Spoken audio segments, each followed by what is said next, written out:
안녕하세요. 멜론스테이션 영화엔 박선영입니다. 애기들 중에 보면 그냥 이렇게 혼자 냅둬도 잘 노는 애들 있잖아요.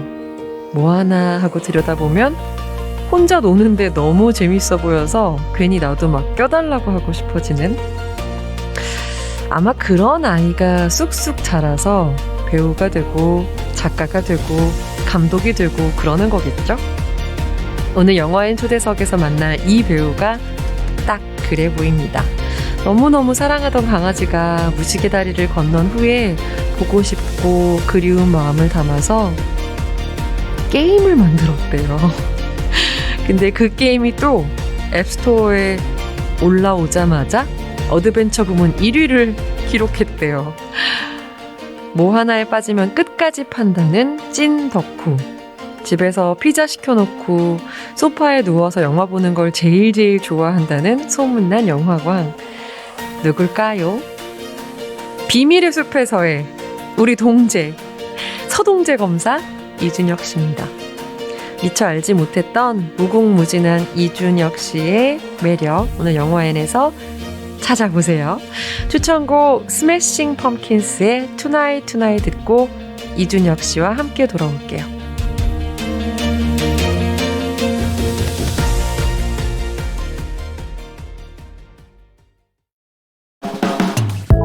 영화엔 사람이 있고 영화엔 인생이 있고 영화엔 이야기가 있습니다. 그 모든 걸 나누는 시간, 영화엔 초대석.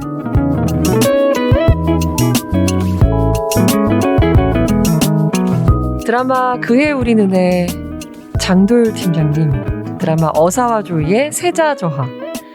극 초반 이 배우의 등장은 드라마의 화제성을 높이는 데 정말 큰 몫을 합니다. 특별 출연만으로 드라마 이슈 키워드 1위를 기록한 특별한 배우 이준혁 씨를 모셨습니다. 안녕하세요. 네, 안녕하세요. 민망하시죠? 네. 나와주셔서 감사합니다. 저희 멜론스테이션 영화인 가족분들께 인사 부탁드려요. 네, 안녕하세요. 저는 배우 이준혁이고요. 이렇게 영화 얘기를 할 수 있는 곳에 나오게 돼서 정말 너무 반갑습니다. 네. 반갑습니다. 네. 영화 이야기를 하고 싶어서 찾아와 주셨다고 저희가 녹음 전부터 되게 이야기를 많이 해주셨는데, 네. 저희 초대석은 개인적인 이야기를 되게 또 많이 하는 곳이어서 네. 그냥 편하게 네. 영화 이야기까지도 하고 간다라고 생각해 주시면 네. 너무 재미있는 시간이 되지 않을까 알겠습니다. 생각이 듭니다. 정말 근데 이 드라마 이슈 키워드 1위라는 타이틀이 네. 어디서 집계를 한 건가요? 저는 잘 모르겠어요. 그렇구나. 그런 일이 있었어요? 근데 그런 네. 말씀을 많이 들으셨죠? 되게 네. 특별 출연인데 존재감 느껴진다는? 그런가요? 네, 저는 네. 최근에 그의 우리 눈을 네. 정말 재밌게 잘 봤는데, 네. 특별 출연으로 마지막에 자막이 나가서 네. 되게 아쉬웠거든요. 아, 근데 그 네. 다음에 또 나오셔서 또 네. 반갑다가 또 특별 출연이라는 게 또 아쉬웠는데 네. 상당한 분량으로 얼굴을 보여주셔서 되게 좋았어요. 네. 저도 놀랐어요. 많이 나와서. 그쵸? 네. 거의 뭐 신과 함께해서 이정재 씨 느낌으로. 아, 네네. 혹시 그냥 불려가셨는데 네. 생각보다 너무 많았다 뭐 이런 느낌이었나요?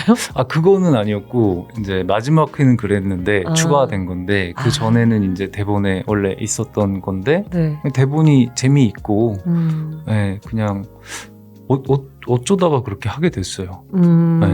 원래 뭐 아는 사이도 아니고, 그런데, 어쩌다가 하게 됐어요. 아, 전혀 연결고리가 없으셨구나. 네, 전혀 없었어요. 그래서 친해졌죠, 그 다음에.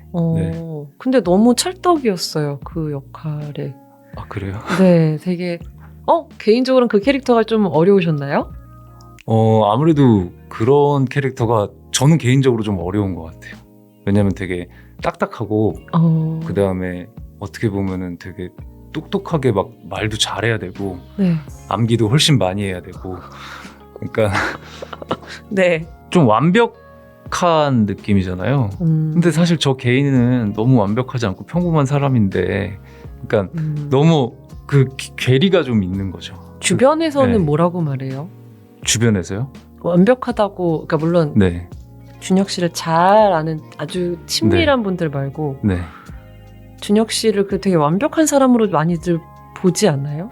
그러니까 이제 캐스팅 할 때도 보면은 오해 과정이 있는 것 같더라고요. 감독님들이 처음에 이제 불러놓고 뭐 조금 그런 사람인 줄 알았는데 그 사람이 그러니까 네. 연기로 속이는 거네. 나쁜 사람이네. 속인다기보다 물론 이제 여러 가지 면이 있죠. 저도 친한 사람들하고 있을 때랑 네네. 뭐 여러 가지가 있겠지만은 그래도 개인적으로는 그렇게 막 멋있고 무슨 제가 칼 같은 삶을 살고 네. 그런 역할들처럼 저도 좀 그 친구처럼 그렇게 살아보고 싶어요. 네. 그래서 그건 아니니까. 네. 그 TV 화제성 분석 기관이 네. 있대요. 네. 굿데이 코퍼레이션. 네. 거기에서 그러니까 2주에 걸쳐서 드라마 TV 검색 반응, 검색 이슈 키워드 톱 10에서 네. 1위를 차지하신 거죠. 네. 첫 등장부터 눈 뗄 수 없는 몰입도를 선사한 만큼 시청자의 주목을 한 몸에 받은 것. 이준혁의 등장이 곧 서사가 된 민망해하시지만 계속한다. 특별 출연에 또 한 번 이목이 집중되고 있다. 이렇게. 누구지 이런 거 아니었을까요?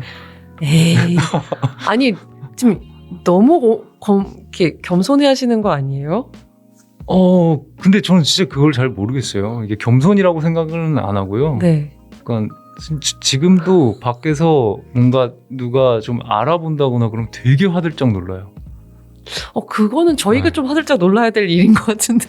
진짜 그래요. 왜냐면 그렇게 막 많이 밖에 돌아다니지도 않는 편이고 네, 거의 뭐 그러다 보니까 네.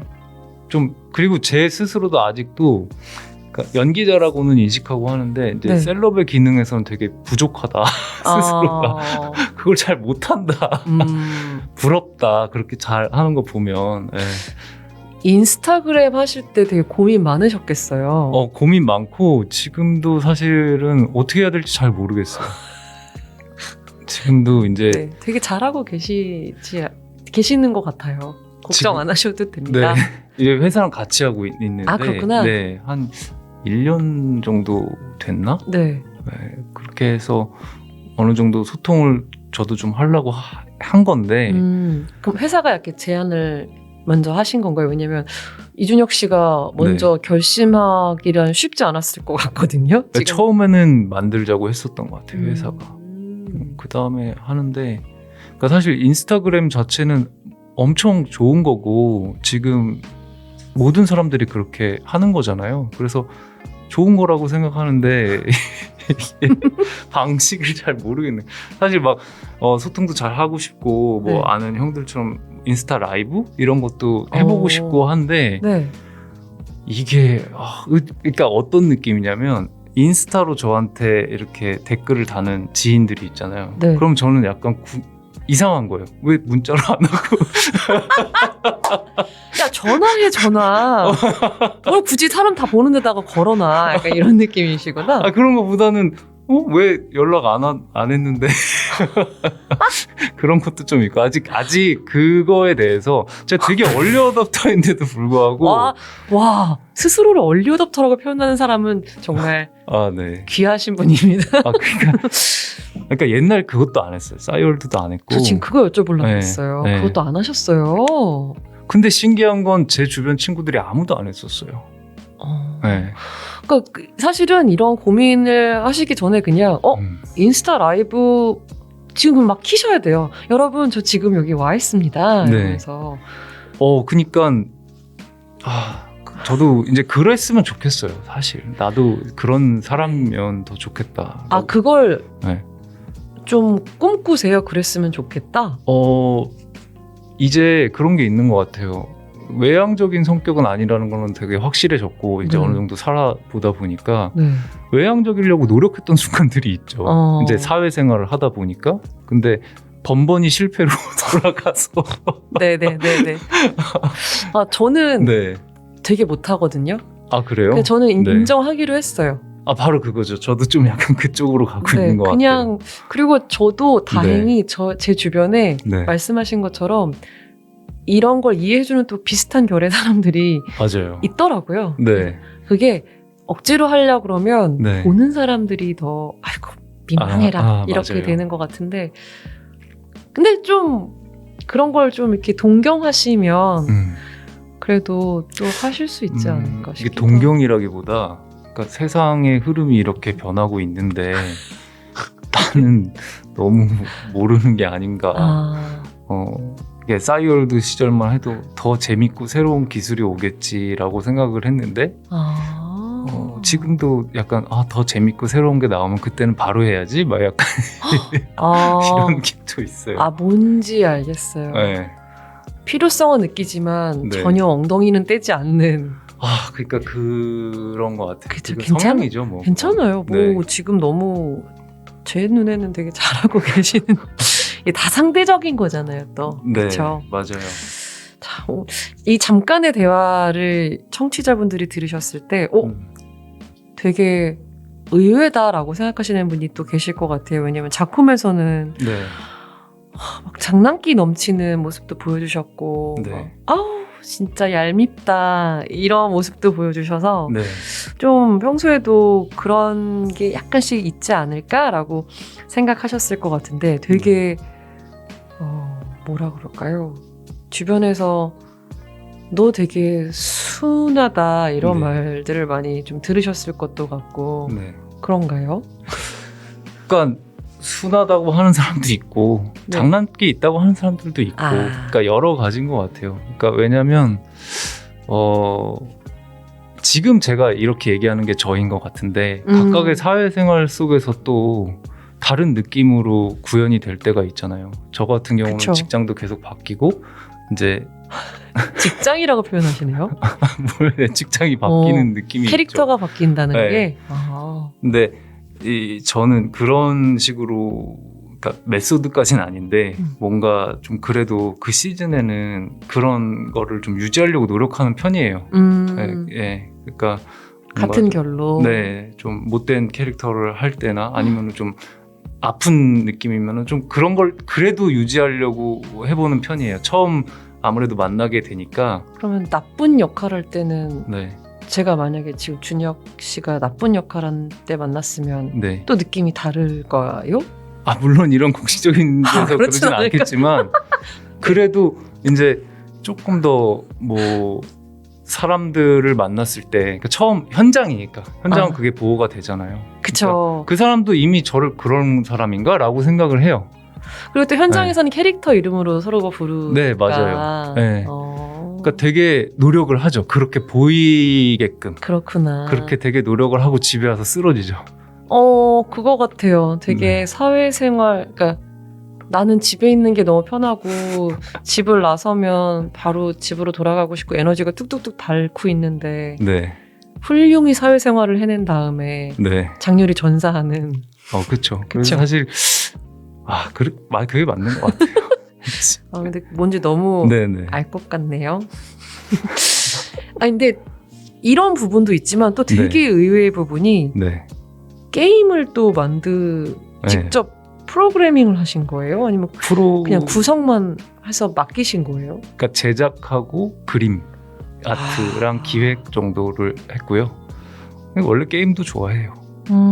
근데 저도 스포츠를 보는 걸 좋아하지만 최근에 스포츠를 직접 하다 보니 이게 좋아하는 것과 내가 만드는 건 다른 거구나를 깨닫고 있는데 게임을 만든다는 거는 진짜 전 약간 상상이 안 되거든요. 이게 모바일 게임인 거죠? 안녕 팝콘. 네, 맞아요.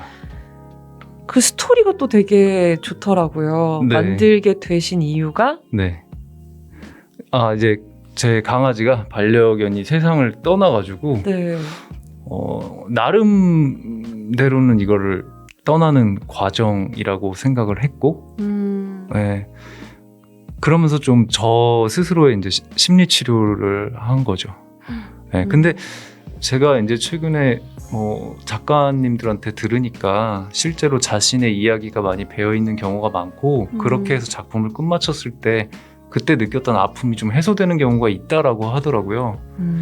연기도 그런 게 비슷한 게 있는 것 같기도 하고. 근데 연기가 그런 부분에서 조금 다른 거보다 불리한 점은 제가 캐스팅 돼서 네. 아까도 말했듯이 제 감정선과는 상관없이 완벽한 사람이어야 되잖아요. 그러니까 제 감정선을 뭐 작곡을 한다거나 이렇게 할 수 없기 때문에 아마 그런 데서 발현된 것 같아요. 근데 거기서 느끼는 갈증을 또 다른 쪽에서 또 네. 해소를 하신 거구나. 네. 그림을 그리시고 스토리를 쓰셨고 네. 근데 이게 또 그냥 개인적인 느낌으로 만드셨구나라는 생각을 하기엔 네. 다운로드 1위까지 차지했다고 제가 들었거든요. 한 일주일 정도 잠깐 이게 그리고 무료 게임이고요. 네. 네, 기본적으로는 그래서 네. 근데 되게 감사하죠. 그래도. 근데 막 이거 해보신 분들이 눈물 펑펑 쏟았다 이런 네. 후기들도 많이 남겨주셨더라고요. 그런 데서 되게 좋은 느낌을 받았어요. 그러니까 어쨌든 내 이야기고 그걸 공감을 같이 해주셨고 그러면서 저도 힐링이 되는 부분이 있어서 네, 그래서 그런 부분에서 되게 좋았던 것 같아요. 이게 여러분 그 스토리를 혹시 직접 짜주셨으니까 어떤 게임인지 이 게임을 만들 때 이런 이야기 이런 마음으로 만드셨구나를 듣고 되게 좋았거든요. 직접 소개를 부탁드리겠습니다. 저는 일단 이거는 팝코니가 뭐 주인을 찾아 나서는 어떤 캐주얼한 런 게임이고요. 그리고 기본적으로는 대부분의 모든 반려견 분들이 저보다 훨씬 본인의 강아지나 뭐 고양이나 훨씬 더 충실한 시간을 보내셨을 거라고 생각을 해요. 제가 이제 당시에 또 일도 너무 많고 해서 어쩌면 상대적인 그 결핍감이 저한테는 있었던 것 같고 그래서 다른 분들은 오히려 그게 지금 충실하게 하고 계신다면 이 작업보다 훨씬 좋은 일이니까 저는 뭐 그렇게 생각을 해요. 근데 저는 그런 부분들이 좀 안타까운 부분들이 있더라고요. 같이 못 있었던 시간들이 어쩔 수 없이 있잖아요. 물론 집에 이모가 계셔서 이모가 돌보고 또 그렇게 하지만 네. 일할 때나 뭐 중간에 군대도 간 시절도 있었고 뭐 예전에는 또 워낙 촬영 현장이 집에 못 들어오고 이런 것도 많았고 해외 촬영도 갔었고 그래서 사실 되게 기억에 남았던 게 일본에 해외 촬영을 갔을 때가 있어요. 아주 옛날에. 네. 근데 이제 팝코니가 저를 제일 잘 따랐었는데 갔다 오고 나니까 약간 낯설어하는 게 있더라고요. 또 이제 회복할 때쯤 되면 바빠지고 네 그런 게 좀 있죠. 그래서 그런 팝코니와의 추억을 담아서 네. 행복하게 산책하던 강아지가 주인을 잃어버려서 모험을 떠나게 되는 네. 안녕 팝콘이라는 네. 또 게임을 만들어 주셨답니다. 네. 이게 꽤 옛날에 만드셨지만 네. 그래도 궁금하신 분들은 한번 보셔도 좋을 것 같아요. 팝코니가 비숑이었군요. 네, 맞아요. 네. 귀여워라. 아까 스스로를 얼리 어답터라고 말씀을 하셨잖아요. 네. 어느 정도예요? 그냥 좀 신기한 게 나오는 거 사는 거 좀 좋아해요. 최근에 뭐 구매하셨나요? 이제 이거는 얼리어답터라고 하긴 좀 뭐한데 그래픽 카드를 남들보다 일찍 사서 다행이다. 게임 때문에 사시는 건가요? 게임도 있고 네. 그 당시에 이제 그래픽 작업을 저것도 했었어야 되는 것도 있고 처음에 좀 근데 전혀 이제 제 그래픽 카드가 도움은 안 됐어요. 이걸 만드는 데는 네. 결국은 이제 맡겼기 때문에 네, 개발 네. 부분은 근데 게임적인 부분들도 있고 뭐 VR 같은 것도 샀었고 집에서 그러면 네. 막 이렇게 손을 휘적휘적하면서 네. 그래서 그거를 한번 하기까지가 되게 열심히 살아야 돼요.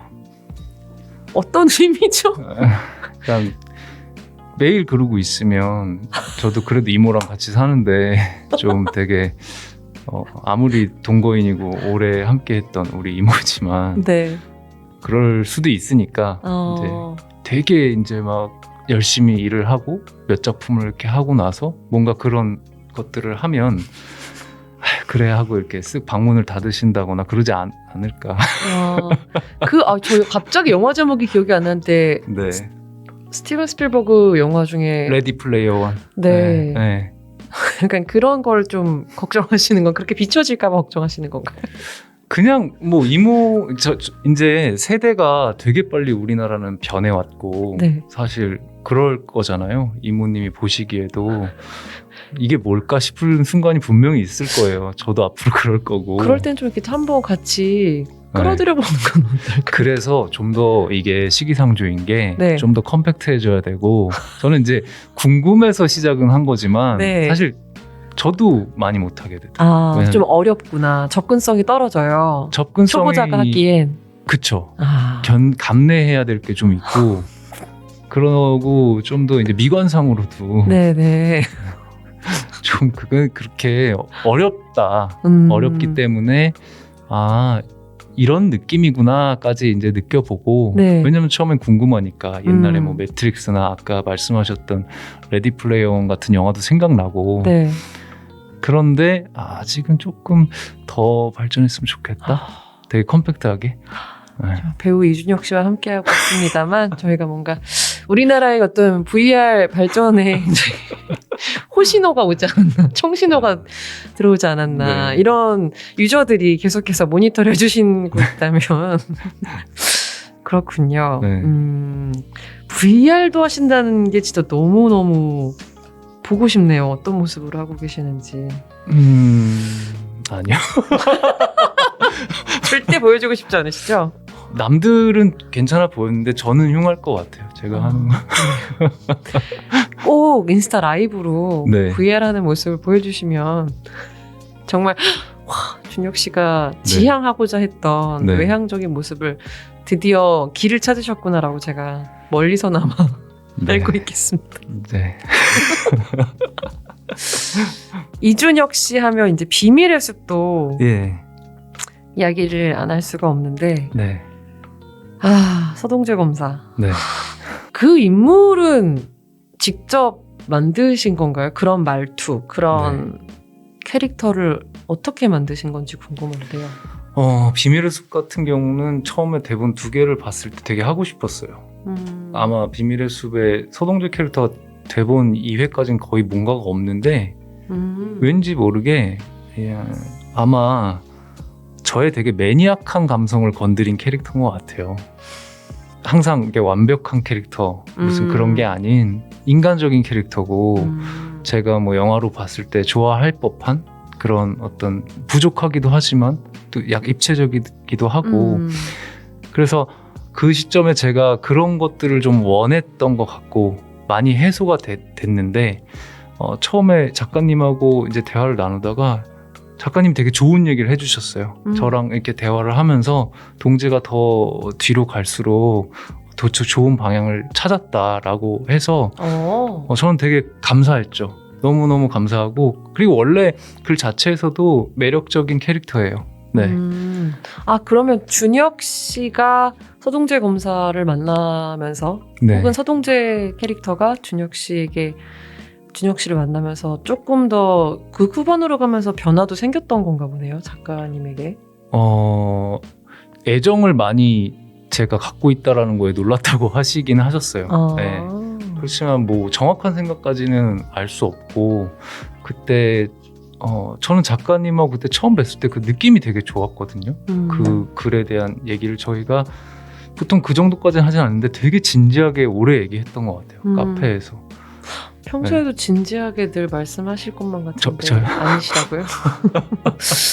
아니세요? 저 지금 얘기하는 게 다 허당 아닌가요?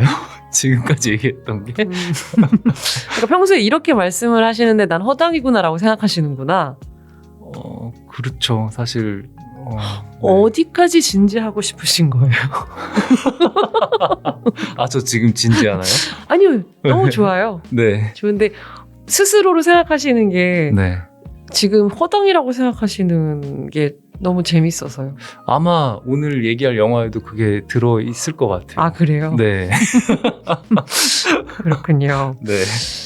제가 비밀의 숲을 정말 좋아해서 2도 나왔다 이러면서 봤는데 네. 시즌 2를 시작하자마자 진짜 인상 깊었던 것 중에 하나가 서동재 검사 이 대사가 네. 왜 저렇게 많아? 아니 원에서의 캐릭터랑 약간 달라진 것 같은데라는 생각을 저는 사실 했거든요. 네. 맞나요?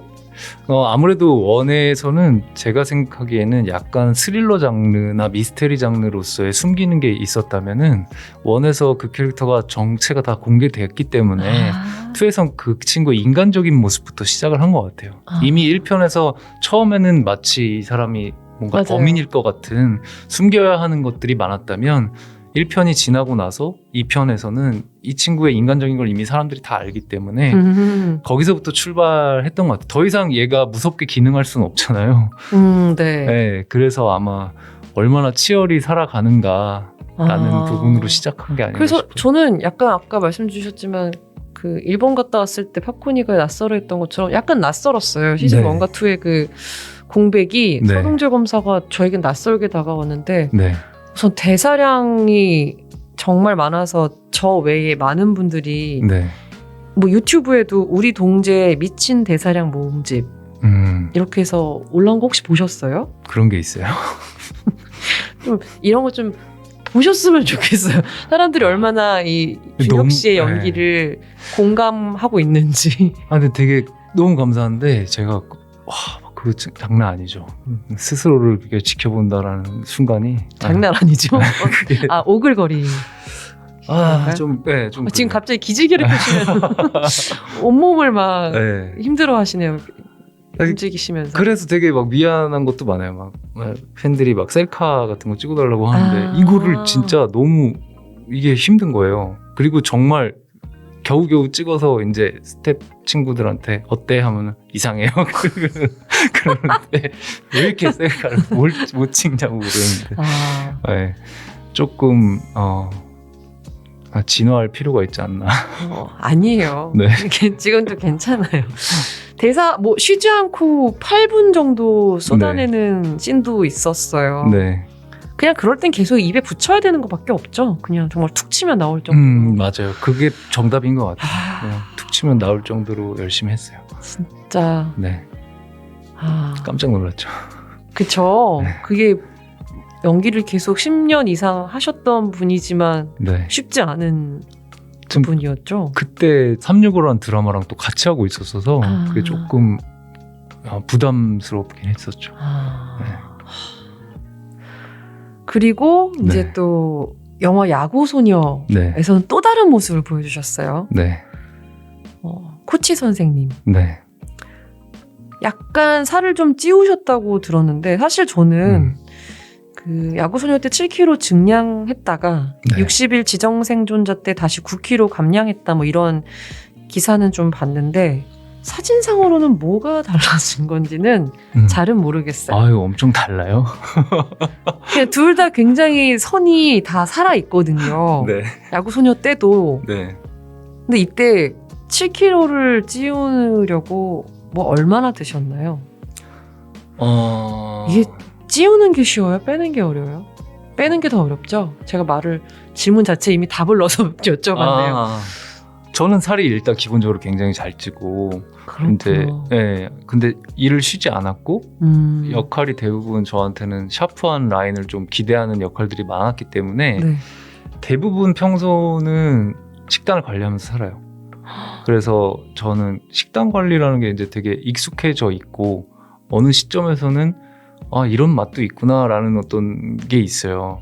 그게 무슨 얘기예요? 이런 맛도 있구나? 그 재료 순수한 맛 있잖아요. 네. 그냥 본연의 그 맛으로만 네. 샐러드에 드실 때도 드레싱 안 하고 네. 소스 안 하고. 네. 근데 워낙 저는 잘 먹는 사람이기 때문에 네. 그런 게 되게 쌓여 있죠. 그러다가 한 번씩 폭발을 하게 될 때가 있어요. 그럴 때 이제 막 피자도 막 몇 판씩 먹고. 혼자? 네, 저는 진짜 잘 먹어요. 그럴 때는. 제일 많이 먹은 양이 얼마예요?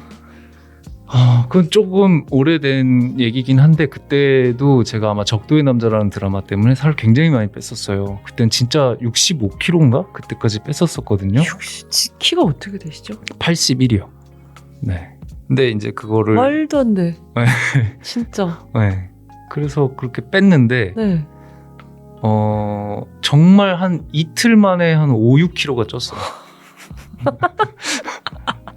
진짜 계속 그러니까 몸이 그냥 쭉쭉 빨아들이거든. 드시는 것마다. 네. 약간 몸이 전시 상황인 줄 알았나 보다. 이거 네. 죽겠다. 네. 흡수하자. 네.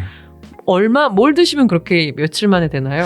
저는 사실 되게 그 당시에 군것질이나 아니면은 누가 봐도 뭐좀 살찔 것 같다 이런 거를 되게 좋아해요. 과자도 엄청 잘 먹고 막 아이고. 디저트도 엄청 잘 먹고 네.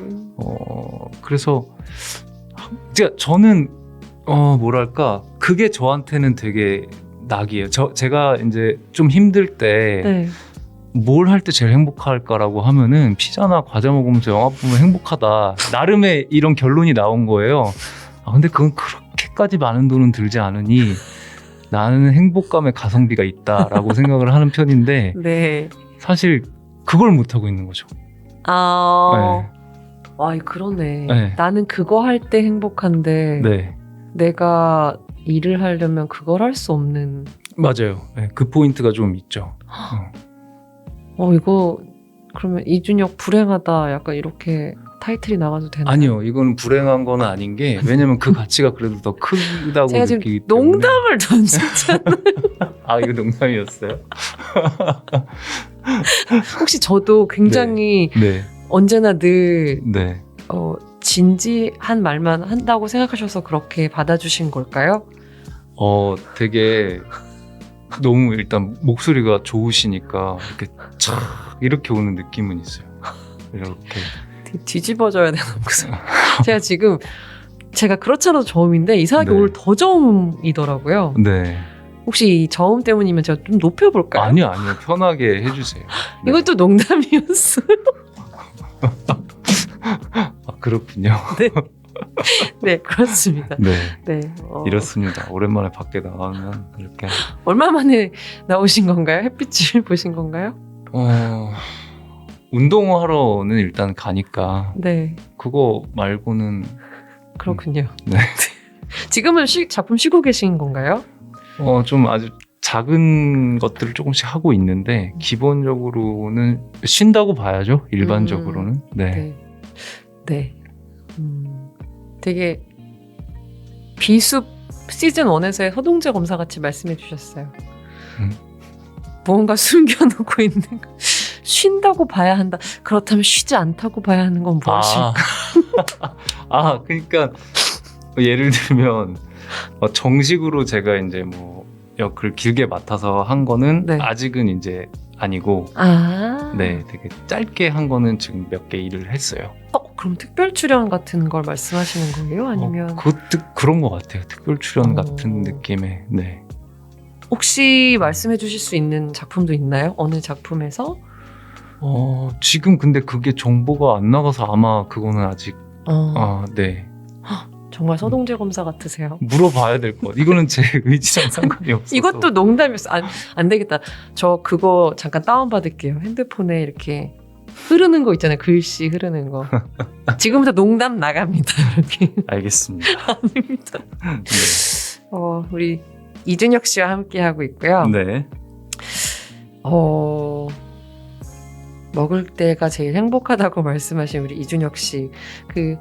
그러면 이렇게 기대에 앉아서 진짜 좋아하시는 영화 보면서 군것질하고 이럴 때가 제일 행복도가 높겠어요. 결국은 그런 것 같아요. 결국은 이제 극장에 가서 그렇게 편안하게 좀 있으면서 있을 때 그게 전 그냥 제일 좋은 것 같아요. 지금까지. 지금 살짝 이제 여유가 좀 있는 시기인 것 같은데 네.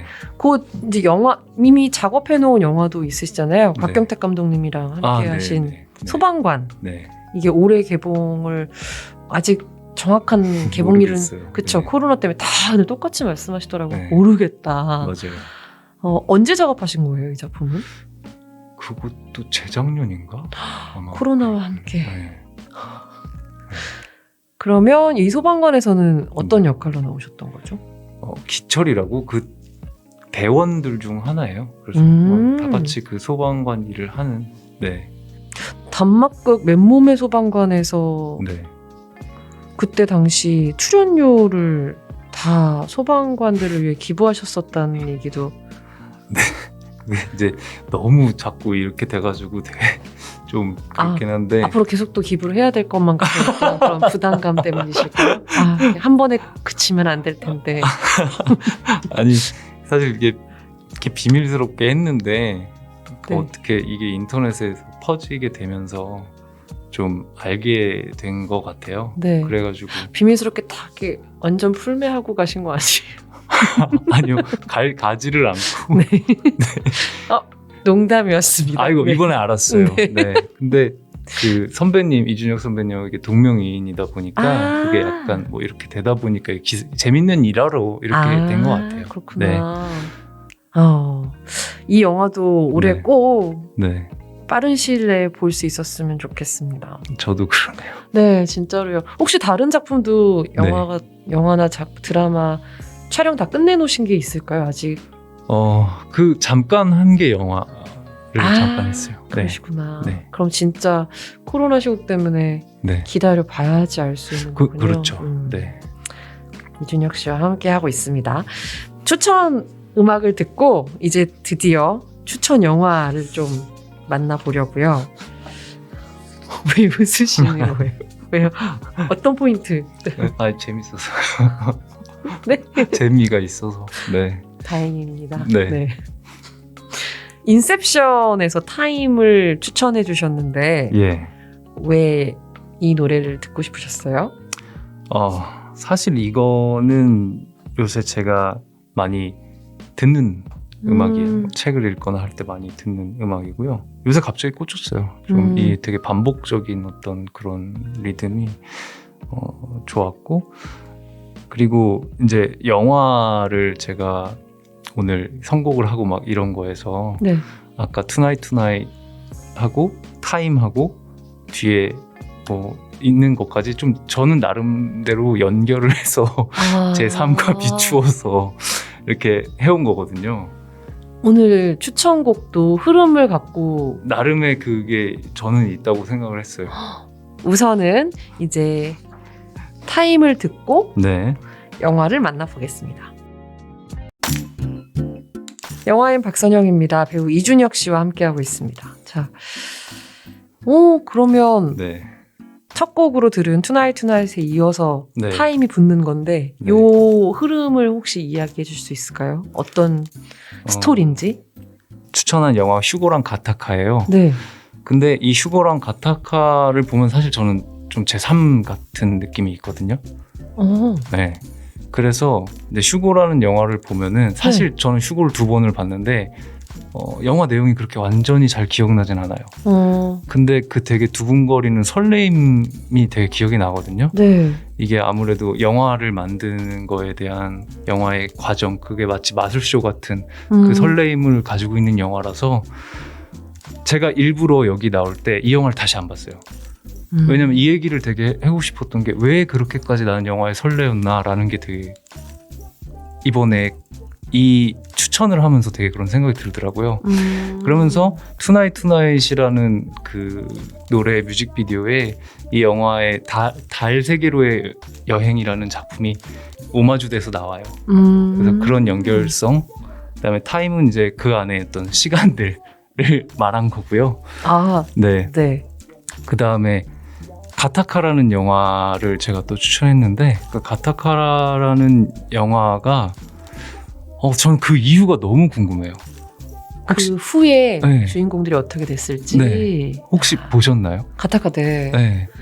그러니까 제가 젊었을 때 마치 그 주인공처럼 저는 그 영화 되게 인상 깊은 순간이 막 목욕을 막 하면서 자기 그 각질을 벗겨내잖아요. 들키지 않게 하려고.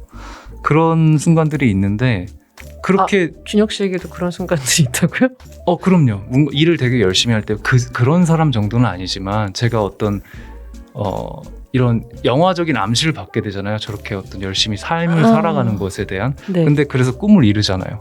근데 그 이후에 그 사람이 어떨지 갑자기 궁금한 거예요. 어릴 때는 그거를 생각을 안 했는데 꿈을 이뤄야 된다고 생각했는데 그럼 그 이후에 저 사람은 계속 거기서 자신의 DNA랑 이런 거를 감추면서 저렇게 살아야 됐을까.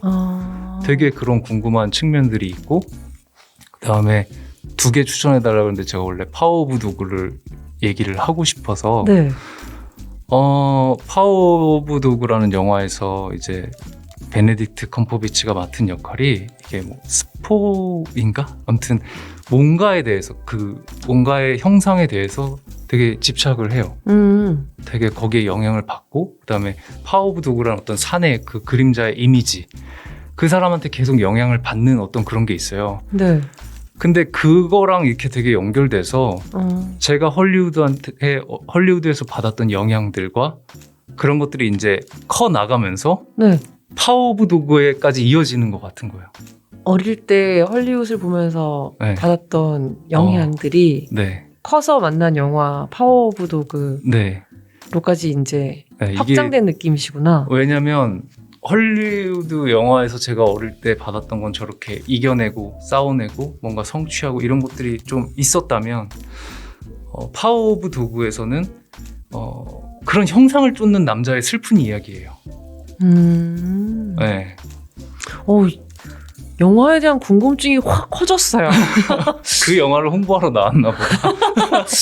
근데 뭔가 네. 준혁 씨만의 시선으로 바라본 그리고 맞아요. 네.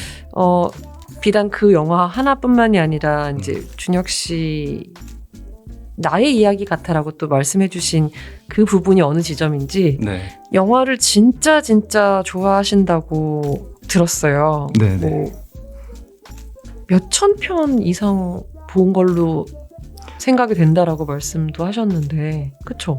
네, 그러니까 다 세진 못하시더라도. 그쵸, 한 3천 편 정도 되는 것 같은데. 그러니까 그거를 이제 일주일로 말한다면 보통 일주일에 바쁘지 않을 때는 네. 어느 정도 영화를 보세요? 저는 사실 극장에 안 간 적 없었어요. 이 코로나 이전에는 거의 웬만하면. 근데 와, 이번 시즌에 되게 네. 많이 못 보게 됐죠. 너무 속상하시죠? 네, 뭔가 좀 그런 게 취미가 하나 좀 없어진 느낌이 있어요. 저도 혼자 극장 가서 네. 약간 이렇게 무슨 순회하듯이 영화를 이렇게 시간 잘 짜가지고 보는 거 되게 좋아했거든요. 네. 너무 속상해요. 맞아요. 지금 그거 못해서. 네. 또 돌아오겠죠. 네. 그럼 진짜 일주일에 막 매일 하루에 하나꼴로 보신 적도 있겠네요. 그렇죠. 네. 그러면 막 어쩔 때는 막 이 내용이 막 섞이거나 감정이 막 뒤섞이거나 이러진 않아요? 기억이 잘 안 나는 영화들도 많이 있어요. 네. 내가 이거 봤었나?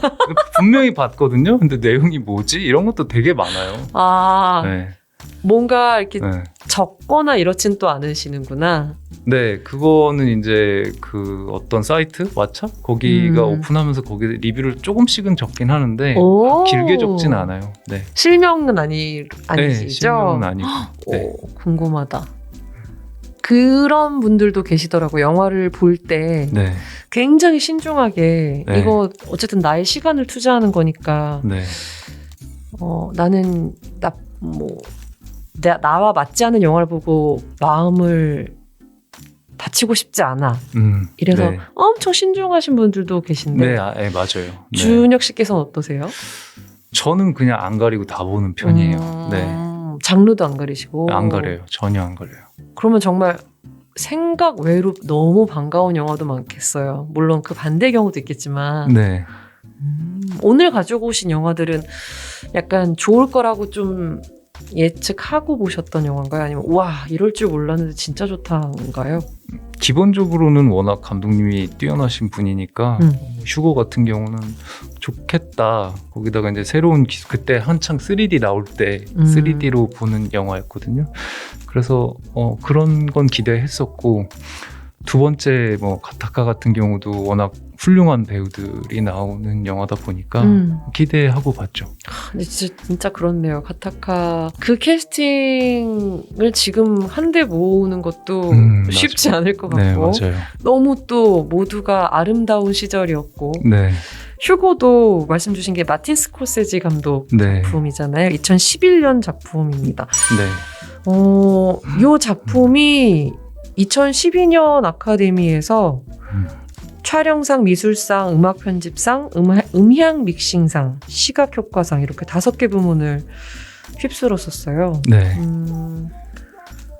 이 영화를 추천해 주신 것도 오늘 뭔가 이렇게 흐름 안에 잘 들어가기 때문이라고 말씀을 주셨는데 우선 어떤 영화인지 소개 좀 부탁드립니다. 네, 휴고는요. 세계적인 거장 마틴 스콜세지 감독님 작품이고요. 1931년 프랑스 파리를 배경으로 클레이 모레츠, 에이사 버터필드 주연의 휴먼 판타지 가족 영화로 홍보되었지만 실제로는 생활고를 겪다가 말년에 발견되어 거장 대우를 받았던 조르주 멜리에스 감독을 오마주한 영화입니다. 네. 잘 읽어주셨습니다. 네. 조르주 멜리에스 감독을 오마주한 네. 작품. 네. 저는 우선 조르주 멜리에스 감독도 잘 모르거든요. 네. 이분이 혹시 준혁 씨에게 도움을 요청해도 될까요? 이분이 뭔가 네. 소재이자 주제로 쓰인 거네요, 영화에서. 아마도 이제 그 마틴 스콜세지 감독님이 그러니까 자신이 영화를 대하는 마음과 그때 순수했던 그분의 마음을 이렇게 겹쳐서 만든 것 같아요. 그래서 제가 이 영화를 좀 좋아하는 게 뭐 물론 지금 영화관이 더 잘 됐으면 좋겠다 하는 마음도 있고 저는 사실 영화를 볼 때 그런 마음이 좀 닿는 순간들이 있거든요. 그 감독님이 정말 순수하게 어떤 반했던 어떤 그런 마법 같은 순간들을 이 영화에서 계속 그려내요. 근데 그 마법 같은 순간들이 이 감독님 입장에서는 3D로 또 한 번 즐겨봐라.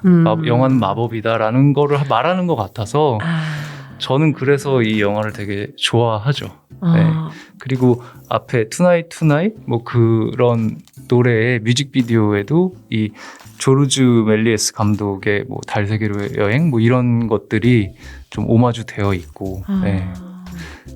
조르주 멜리에스 감독의 덕후였다고 네, 마틴 스코세지 감독이. 저는 몰랐어요. 네. 전 그래서 조르주 멜리에스 감독 작품도 혹시 다 챙겨보셨을까라고 또 생각이 들었는데. 달세계로의 여행은 보긴 봤어요. 네. 근데 전부를 제가 챙겨보진 못했고요. 뭐 예전에 꼭 봐야 되는 첫 번째 영화 리미에르 형제인가요? 그 기차 오는 거? 네네. 그런 것도 보긴 봤었죠. 네. 왠지 봐야 될 것 같아서. 그래요. 그런 게 왠지 봐야 할 것 같아서 보는 작품들이 있어요. 우리가 네, 뭔가 네. 이거 안 보면 영화 좋아한다고 말할 수 없나? 약간 네. 이런 것들 있잖아요. 옛날엔 그런 순간이 있었죠. 맞아요. 네. 그러니까 마틴 스코세지 감독이 영화란 이런 것이다라는 걸 좀 보여주고 싶지 않았을까라는 말씀을 네. 주셨는데 네. 정말 좀 그 당시에 이제 3D도 한창 그 네. 기술이 또 새로 나왔을 때라서 네. 시네마적인 뭔가 체험을 해줄 수 있는 맞아요. 그런 네. 영화이군요. 휴고.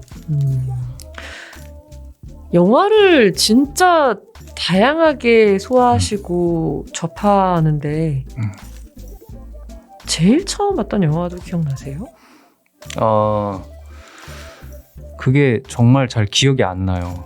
기억이 안 나서 제가 막 그걸 찾으려고 되게 노력했던 적도 있는데 그 다음에 좀 이게 제일 처음인지 뭔지는 모르겠죠. 기억 속에 남아있는 처음 영화는? 처음 영화는 호러 영화였던 것 같고 그 손에 막 입이 있었던가? 막 이랬던 것 같은데 어릴 때 손에 입이 있었어요? 네, 그게 아직도 저는 궁금해요. 무슨 영화인지 궁금하고 그 다음에 이모님께서 그 방에서 그 사이코 영화를 봤던 장면이 저는 어릴 때 기억에 남아요. 히치콕 감독. 네, 맞아요. 네. 아까부터 계속 등장하셨던 이모님께서는 네. 연세가 많이 차이가. 저 차이가 나죠. 많이 나죠. 거의 어머니 같죠. 그러면 네. 그 당시에 준혁 씨는 미성년자는 아니셨고요? 그게 다 시대상이라는 게 있는 것 같아요. 제가 이제 이모가 저를 보여준 게 아니고 우연히 이렇게 틈바구니로 이렇게 문틈사이로. 쓱 보게 되고. 네. 아니 뭐 미성년자일 때 보셨다 그래도 상관없는데 굉장히. 아니요, 미성년자 때 되게 많이 봤어요. 그런 거.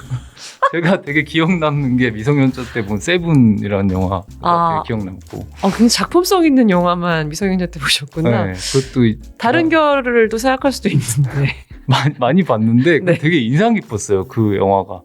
세븐이. 그거를 이모님이 찜질방을 하셨었는데 그 찜질방 안에서 작은 TV로 봤던 기억이 있어요. 네. 세븐은 진짜 충격적인데.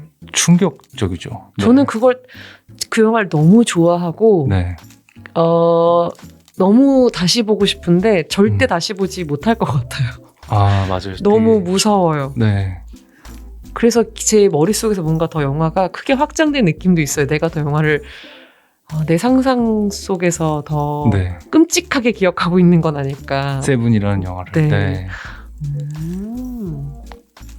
그 손에 입 있는 영화가 뭔지 너무 궁금하네요. 그러니까요. 근데 그때는 뭐 비디오 테이프 빌리고 이런 게 되게 그 자체가 너무 재밌어서. 맞아요. 네. 네. 네. 첫 번째 추천 영화는 휴고였고요. 네. 두 번째 추천 영화, 이것도 흐름이 또 있다고 말씀을 주셨는데 네. 가타카를 가지고 오셨습니다. 네. 1998년작이고 네. 아까 말씀드린 그 화려한 캐스팅, 네. 에단 호크, 네. 우마 서만, 주드로. 아, 정말 너무 예쁘고 아름다운 시절을 그대로 담아놔서 뭔가 더 현실감 없는 느낌이었기도 했어요, 저한테는. 네. 더 뭔가 미래 이야기인 것만 같고. 이 작품은 준혁 씨가 평점을 준다면 네. 별 5개 중에 몇 개를 주실 수 있을까요? 평점 되게 숨어서만 하는데 저는 평점으로요. 별 5개 중에 4개. 4개. 네. 하나는 왜 빼신 걸까요? 그러니까 이런 이야기나 네. 이런 거는 되게 좋은데 또 이게 완벽한 영화라고 개인적으로 준혁 씨에게 완벽한 영화이고 싶다. 아니 이게 제가 네. 평가하는 건 저한테는 되게 완벽한 그럼요. 영화예요. 아니 다 개인적인 네. 거니까요. 별 5개를 받은 작품은 몇 개 정도가 될까요? 많아요. 아, 많으세요. 꽤 많아요. 그 중에 하나만 공유해 주실 수 있을까요? 저 팬텀 스레드라는 영화 아. 되게 좋아했고, 네. 네. 마스터라는 영화도 좋아했고, 네. 그 다음에 우선 타이타닉도 아하. 별로예요. 자, 가타카 뭐 워낙 사실 평점도 높은 영화고 네, 제가 얼마 전에 이 영화를 다시 봤는데 네, 지금 봐도 전혀 촌스럽지가 않고 네, 저 당시 미래를 그렸는데 1998년에 그린 미래가 어떻게 저렇게 창의적일 수가 있지? 그러면 그때 당시에는 상상의 한계가 있었을 텐데 놀라움을 주는 영화거든요. 네, 맞아요. 그러면 준혁 씨에게는 또 어떤 영화인지. 아무래도 이 영화가 유전자로 인한 어떤 차별이 있는 영화잖아요. 그러니까 유전자 조작을 해서 태어난 아이들은 그냥 자동적으로 뭐 상류 사회에 살게 되고 그렇지 못한 자연으로 출산한 애들은 그렇지 못한 사회에서 그 자연적으로 출발한 빈센트인가? 그 에단 호크가 결국은 우성인자들을 이기고 자기 꿈을 이뤄가는 우주비행사가 되는 그런 얘기잖아요. 네. 네.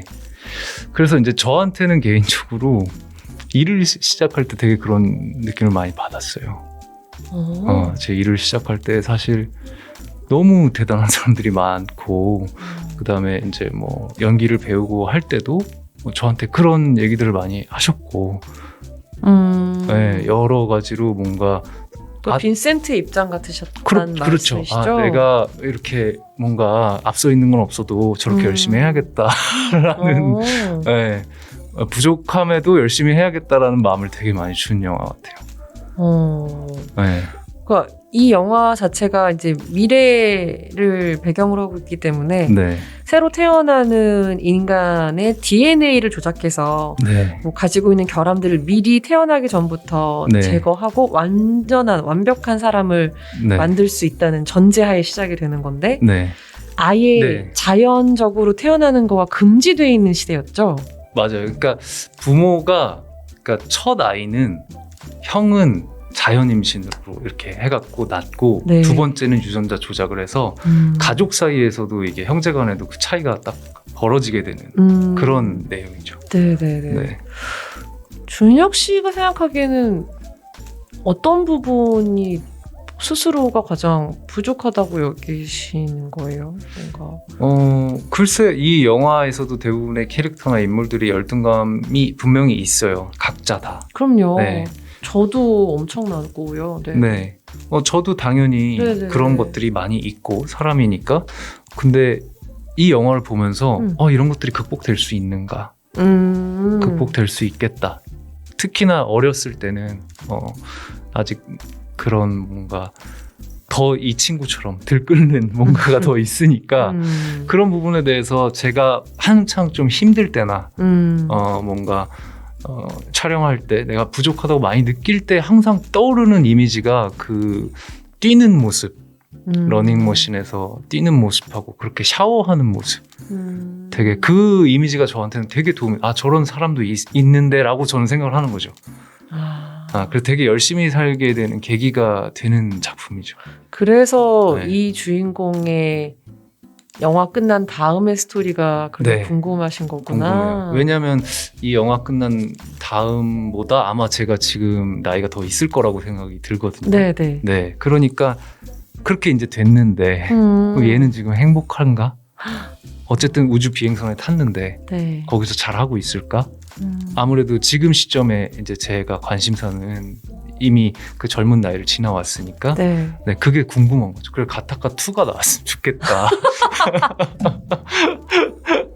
그냥 단순히 네, 내가 뭔가 그려보는 게 거의 그치는 게 아니라 네. 제발 마무리 좀 져줬으면 좋겠다. 나오면 되게 좋겠다. 왜냐면 궁금해요. 그 다음에 그 사람은 어떻게 됐을까가. 왜냐면 정말 애착을 많이 가졌던 캐릭터고. 그렇네요. 엄청 갖고 계시네요. 네, 그러니까 이게 저한테 인생 최고의 영화인지는 모르겠어요. 그런데 이 이미지는 되게 강렬하게 남아있다는 거죠. 네. 이야기를 나누다 보니까 준혁 씨에게 인생 최고의 영화와 준혁 씨에게 별 5개짜리 만점 그런 사람은 누굴까? 이런 생각도 또 하게 되네요. 제 기준이니까요. 뭐 아무 공신력도 없고요. 네. 아니 이게 뭔가 네. 늘 무언가에 대해서 치열하게 고민을 하시는 느낌이 있어서 지금도 너무 행복하실 수 있는데 네. 더 내가 가진 게 맞나라고 늘 고민하시는 부분이 있는 것 같아서 또 영화를 바라보는 시선도 네. 그걸 또 닮아 있어서 약간 흥미롭다라는 생각이 또 네. 드네요. 아마도 영화라는 게 저한테 친구였고 또 때로는 뭐 아버지 같기도 하고 그러니까 이런 뭐 어머니 같기도 하고 뭐 이런 어떤 것들을 저한테 계속 줘왔기 때문에 삶에 대한 영향을 줘왔기 때문에 그래서 지금 더 그런 생각이 드는 것 같아요. 네. 추천 영화 2편 휴거와 가타카 만나봤습니다. 자, 그럼 이번에 이 흐름상 들어야 하는 노래는 네. 어떤 노래일까요? 이게 더쇼 렌카, 이게 머니볼이라는 영화의 엔딩곡으로 나오는 곡이에요. 네. 네. 이 노래도 항상 저한테 이제 가슴 속에 있는 노래죠. 네. 이 곡이 타임의 뒤로 들어오는 그 흐름은 역시 이유가 있는 걸까요? 타임은 사실 그냥 단순히 시간과 현재 제가 좋았던 거였다면 가타카랑 이 다음 영화가 뭐냐면 저한테 사실 되게 메시지를 준 작품이라고 했잖아요. 그런 어떤 저한테 뭔가 성장 동력이라고 해야 되나? 뭔가 그런 걸 준 작품인데 뒤에 추천곡 2개가 보시면 공교롭게도 다 브래드 피트 작품이에요. 네, 저한테 되게 영향을 준 배우인 것 같아요. 네, 저한테 어떻게 보면 파워 오브 도그일 수도 있는. 네. 그런 결로. 네. 알겠습니다. 그러면 더 쇼 듣고 네. 오겠습니다.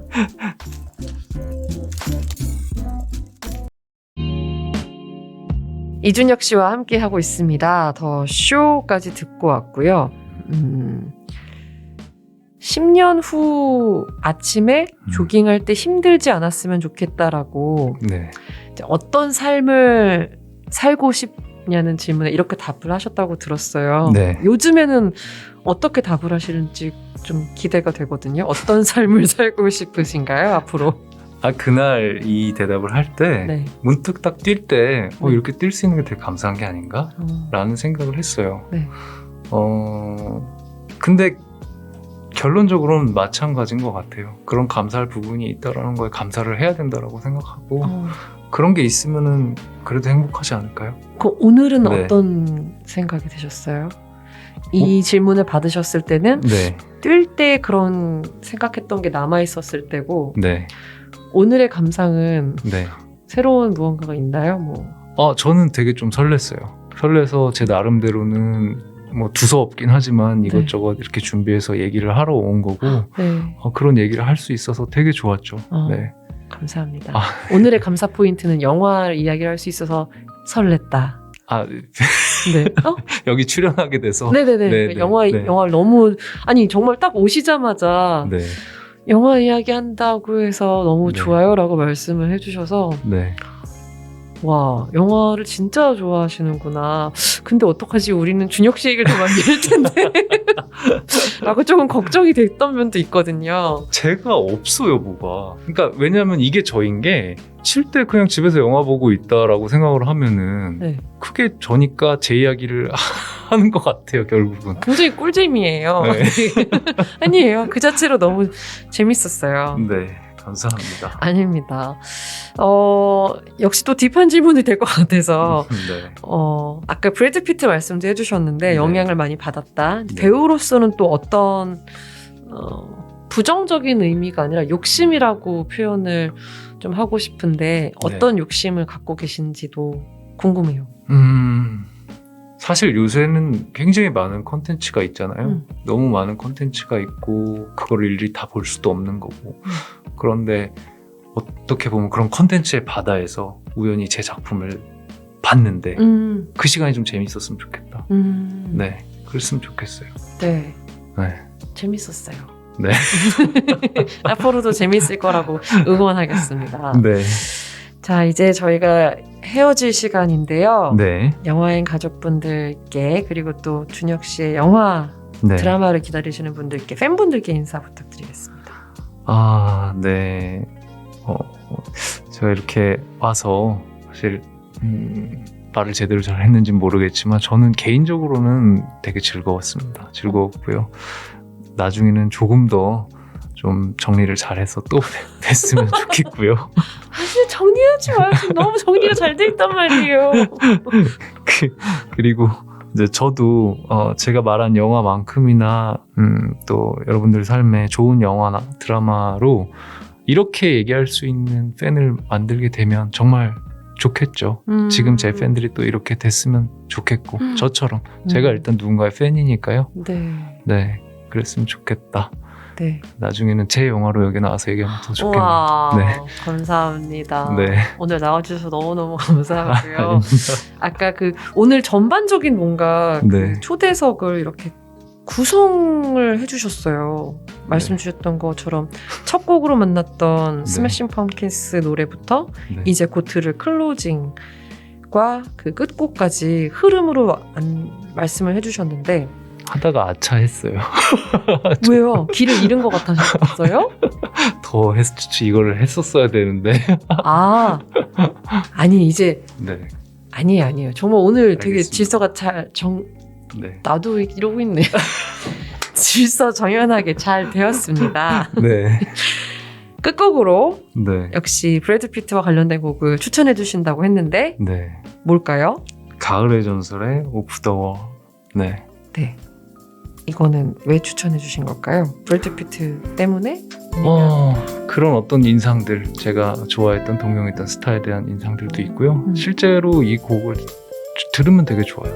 저도 모르게 흥얼거릴 때도 있어요. 그냥 OST이긴 하지만 네. 네. 가을의 전설이라는 영화에서 저는 음악이 정말 좋았어요. 네. 그러면 저희가 네. 클로징 멘트가 있는데 네. 부탁을 좀 드리겠습니다. 네. 마음 먹은 대로 다 잘 될 거예요. 언제나 영화처럼. 고맙습니다.